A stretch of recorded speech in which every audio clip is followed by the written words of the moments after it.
अमरावती शहरातील हिंदू स्मशानभूमी समोर समस्त विश्व शैव लिंगायत समाज सर्वशाखीय अमरावती जिल्हा यांच्या वतीने जगज्योती महात्मा बसवेश्वर महाराज यांच्या पूर्णाकृती पुतळ्याचे अनावरण आणि लोकार्पण सोहळा उत्साहात पार पडला।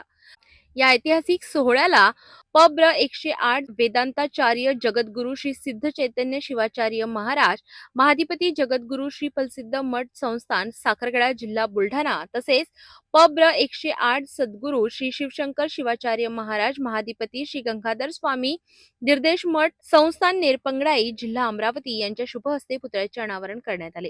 कार्यक्रमाच्या अध्यक्षस्थानी माजी खासदार अनंतराव गुढे उपस्थित होते। तसेच प्रमुख पाहुणे म्हणून हिंदू स्मशानभूमी संस्थान गौरक्षण संस्थेचे अध्यक्ष ॲडव्होकेट R.B. अटल, समाजसेवक भारत अप्पा मेंडसे, महानगरपालिकेचे विरोधी पक्षनेता विलास इंगोले यांची विशेष उपस्थिती होती। यावेळी मान्यवरांच्या हस्ते महात्मा बसवेश्वर यांच्या पुतळ्याचे विधिवत अनावरण करून समाजातील विविध क्षेत्रातील उल्लेखनीय कार्य करणाऱ्या निवडक व्यक्तींचा सन्मान करण्यात आला। या सोहळ्यामुळे अमरावती शहरात सामाजिक आणि धार्मिक एकतेचा संदेश देण्यात आला असून बसवेश्वर महाराजांच्या विचारांचा प्रसार करण्याचा संकल्पही व्यक्त करण्यात आला।